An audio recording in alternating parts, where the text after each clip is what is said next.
Hola compañeros, ¿qué tal? Bienvenidos a un nuevo tema de conocimientos policiales. En este tema vamos a abordar el Código de Procedimiento Administrativo y de lo Contencioso Administrativo, el CEPACA. Este está compuesto por la Ley 1437 de 2011 en concordancia con la Ley 1755 del 2015. Cabe mencionar que estas dos leyes se complementan para brindarnos el Código de Procedimiento Administrativo y de lo Contencioso Administrativo. En este capítulo, ¿qué vamos a abordar? Básicamente, ¿de qué tratan los derechos de petición? Bueno, de estos podemos decir que todas las personas tienen derecho a presentar peticiones respetuosas ante las autoridades. Los derechos de petición se instauran por interés particular o por interés general. Cabe mencionar que también se pueden instaurar para obtener respuestas oportunas. Un ejemplo de un derecho de petición de interés particular y general podría ser el siguiente. Los funcionarios de la empresa de telecomunicaciones regional han tomado la opción de colocar cableado por los postes, cableado aéreo. Entonces, podemos decir de que hay una ley en la que manifiestan de que el cableado de las empresas de telecomunicaciones debe ir de forma subterránea. En ese caso, un peticionario puede realizar un derecho de petición ante la empresa de telecomunicaciones solicitándole el por qué estos están realizando la instalación de un cableado por poste, cableado aéreo, cuando este debe de ser subterráneo. La empresa de telecomunicaciones estará en la obligación de brindarle la información oportuna al peticionario. Es de agregar que esta ley se desprende del artículo número 23 de la Constitución Política de Colombia, el cual manifiesta de que toda persona tiene derecho a presentar peticiones respetuosas a las autoridades por motivos de interés general o particular y a obtener una pronta resolución. Además de lo anterior, con el derecho de petición se pueden solicitar derechos, intervención de una entidad o funcionario, resolución de una situación jurídica, la prestación de un servicio, requerir información, consultar, requerir y examinar quejas, denuncias o reclamos, interponer recursos de apelación o reposición ante una autoridad.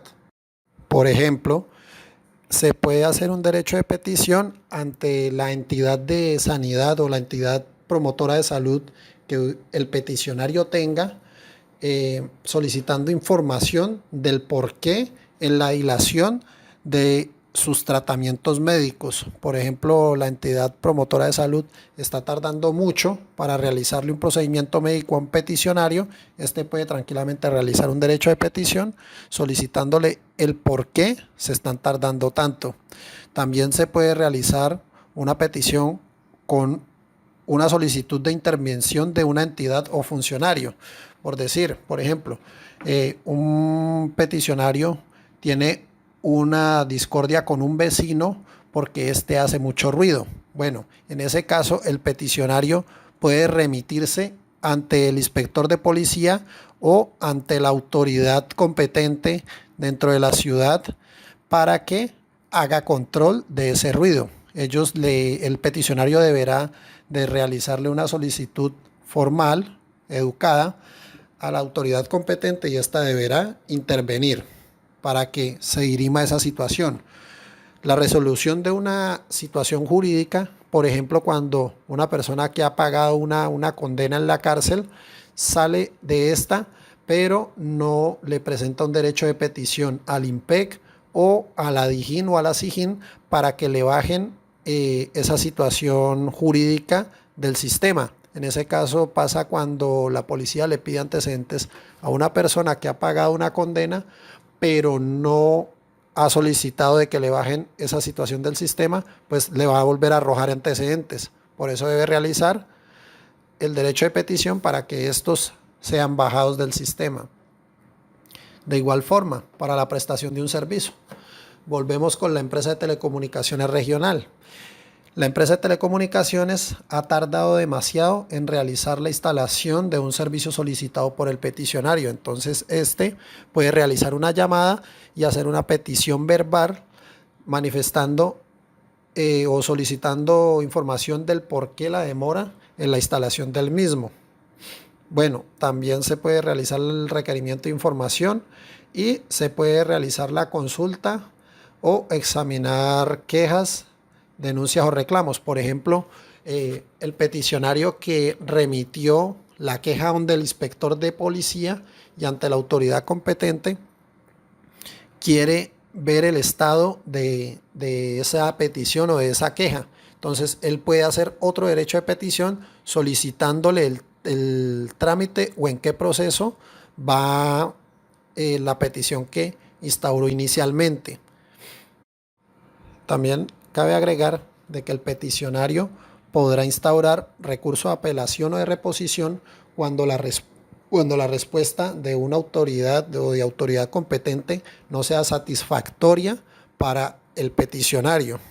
Por ejemplo, el inspector de policía tratando de dirimir el conflicto con la persona que estaba haciendo ruido con el peticionario, no agotó los recursos que tenía a su alcance para dirimir la situación.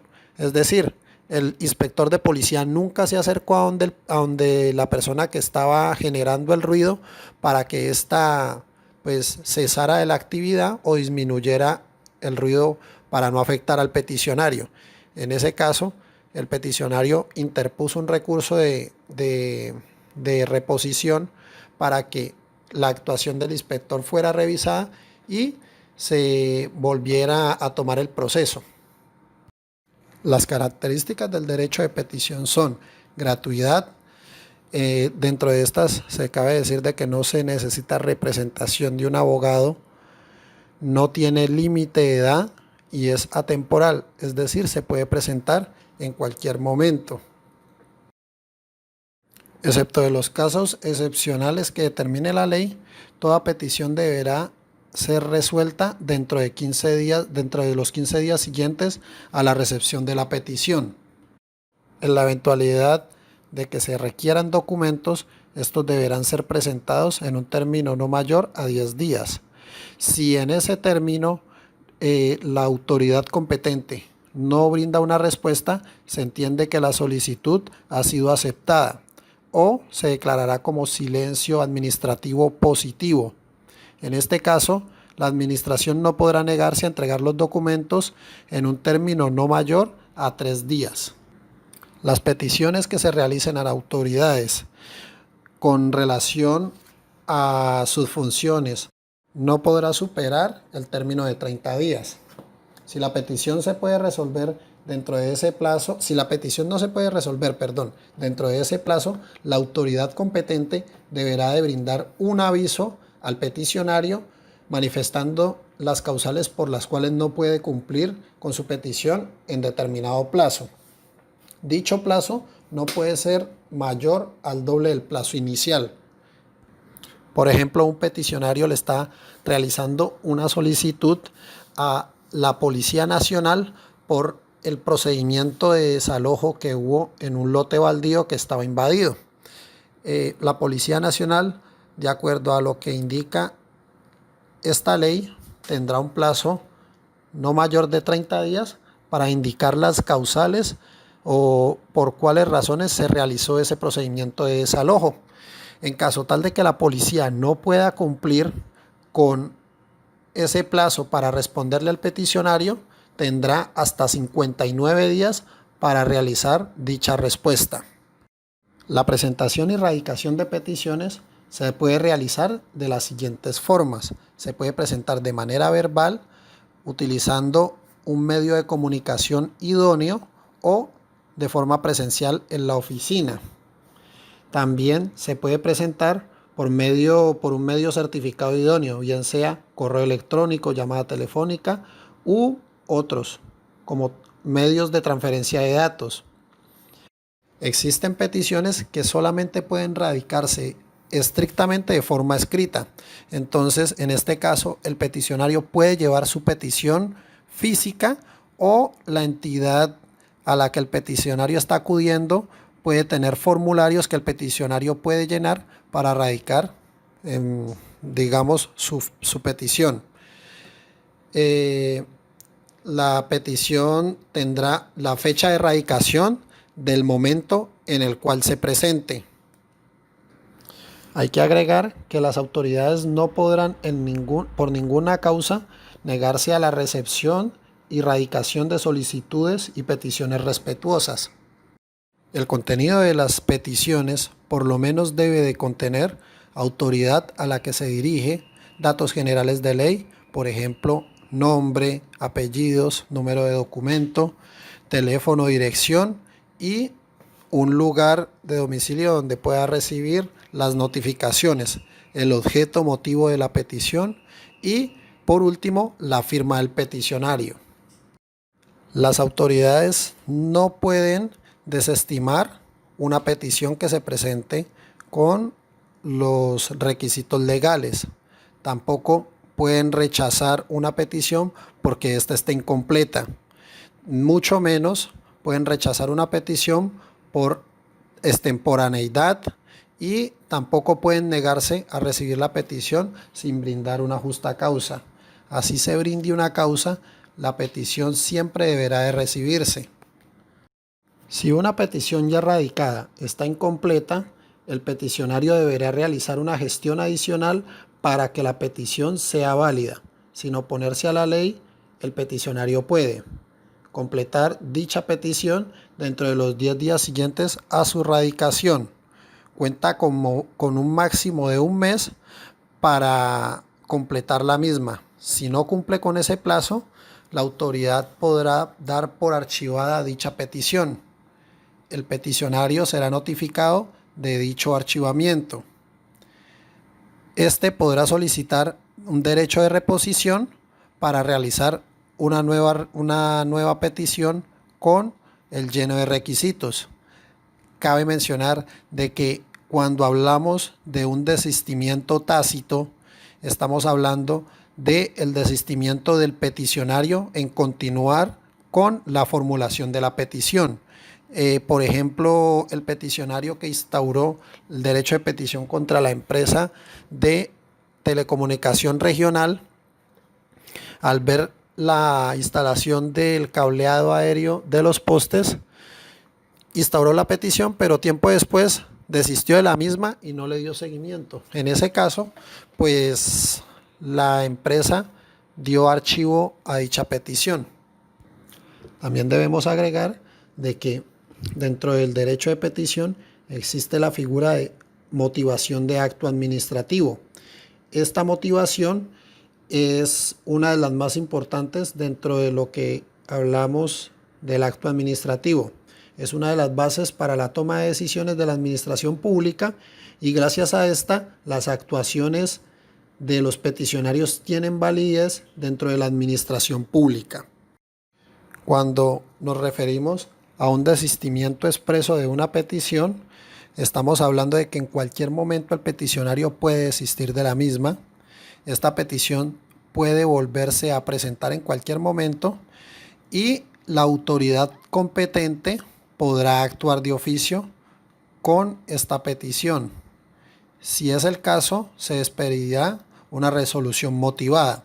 A ver, ¿qué es lo que pasa aquí? Por ejemplo, la autoridad competente evidenció que cuando el peticionario instauró la petición contra la empresa de telecomunicaciones por colocar el cableado aéreo, la autoridad competente evidenció de que esta empresa estaba violando una ley y así el peticionario haya cancelado la petición, la autoridad competente puede actuar de oficio y proceder con sanciones o con una reposición de las líneas aéreas a líneas subterráneas contra la empresa de telecomunicaciones.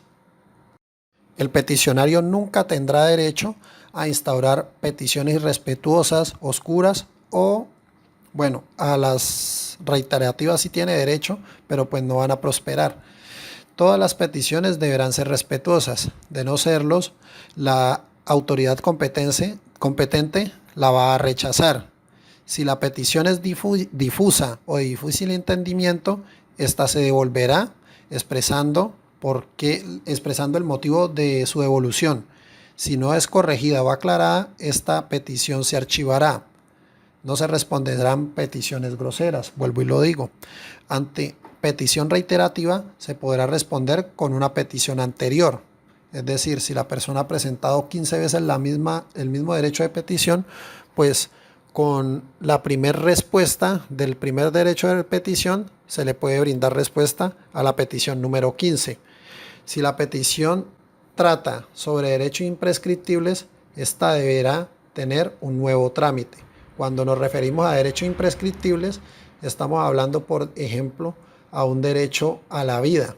Si la persona tramita un derecho de petición con referencia a un derecho como el de la vida, pues la autoridad competente deberá de darle un nuevo trámite a dicha petición. Los derechos de petición tendrán atención prioritaria cuando se tenga que evitar un perjuicio irremediable que tenga el peticionario. Por ejemplo, una persona está realizando un derecho de petición ante la entidad promotora de salud, en la cual tienen una dilación injustificada en la entrega de unos medicamentos. Es de notar de que estos medicamentos son esenciales para mantener un estado de salud estable para el peticionario. En caso tal de que ese medicamento no sea entregado a tiempo, pues habrá un perjuicio irremediable porque la salud del peticionario se va a ver desmejorada. También cabe decir de que cuando sea presentada por un periodista, dada su actividad, dado su labor social, pues esta petición deberá ser contestada por las autoridades lo más pronto posible. Por ejemplo, un periodista le haga un derecho de petición a la empresa de petróleos de Colombia, requiriendo explicaciones por qué no tuvieron cuidado al momento de realizar la instalación del oleoducto que afectó a más de 1000 familias, quitándoles el sustento y el líquido vital por el derrame de crudo. Cuando un peticionario envíe un derecho de petición a un funcionario que no tenga la competencia, este deberá informar inmediatamente al peticionario si éste actúa de forma verbal. Es decir, si el peticionario llega a la oficina y quiere realizar su derecho de petición de manera verbal, el funcionario deberá informarle de que no es el competente para recibir dicha petición. Informar de inmediato al interesado dentro de los 5 días siguientes de recibida la petición. Y dentro de estos 5 días, cabe mencionar de que el peticionario que recibió la petición deberá de remitir la misma ante la autoridad competente con copia al peticionario informándole de el procedimiento realizado. Y por último, informar al peticionario cuando no exista autoridad o funcionario competente. Por decir, un peticionario instaura un derecho de petición porque las aves todos los días a las 3 de la tarde se paran en un palo que él tiene en el jardín de su casa y le presenta este derecho de petición a una persona del juzgado público de la ciudad. Entonces, pues la persona del juzgado le va a manifestar de que no había una autoridad competente que brinde información de por qué las aves se posan en el árbol de su jardín a determinada hora sin obtener una explicación. Cuando está la eventualidad de que se presentan un gran número de peticiones, es decir, más de 10, y son peticiones análogas, la autoridad competente podrá brindar una única respuesta. Esta la podrá publicar en un diario local o nacional de gran circulación o por medio de la página web de la misma autoridad. O, por último, podrá brindar copias a los peticionarios. Por ejemplo, un grupo de cultivadores de plátano se vio afectado por una determinación que tuvo la autoridad competente diciendo de que esa especie de plátano no era apta para el consumo humano. Entonces la autoridad procedió a derribar todas las matas de plátano. Los cultivadores presentaron un derecho de petición solicitándole la información técnica a la autoridad del por qué se derribaron las matas de plátano. Entonces la autoridad competente podrá responder un solo derecho de petición y este lo podrá publicar por periódico de gran circulación local o nacional o por medio de la página web. O por último podrá enviarle copias a los peticionarios para que estos queden notificados. El Ministerio Público está en la obligación de prestar asistencia eficaz e inmediata a toda persona que así lo solicite. Si es el caso, deberán intervenir ante autoridades competentes con el objetivo de exigir el cumplimiento de sus deberes legales. Dichas autoridades deberán recibir quejas, peticiones, reclamos o recursos que se hayan negado a brindar al peticionario. En este caso, el Ministerio Público realizará un seguimiento persistente y eficaz de dicha petición. Recordemos que esto lo vimos cuando hablábamos en los entes de control en la sección de Procuraduría y uno de los deberes de la Procuraduría es defender los intereses colectivos, en especial el del ambiente, también defender los intereses de la sociedad, proteger los derechos humanos y asegurar su efectividad. Vigilar el cumplimiento de la Constitución y las leyes y las decisiones judiciales, los actos administrativos. Bueno, ahí el derecho de petición tiene una concordancia con lo que es las funciones de los entes de control, en este caso de la Procuraduría General de la Nación. Y bueno, compañeros, esto ha sido todo por hoy. Espero que el video haya sido de su agrado y de ayuda en su proceso formativo. No duden en dejar comentarios y sugerencias en la sección de comentarios. También dale me gusta al video.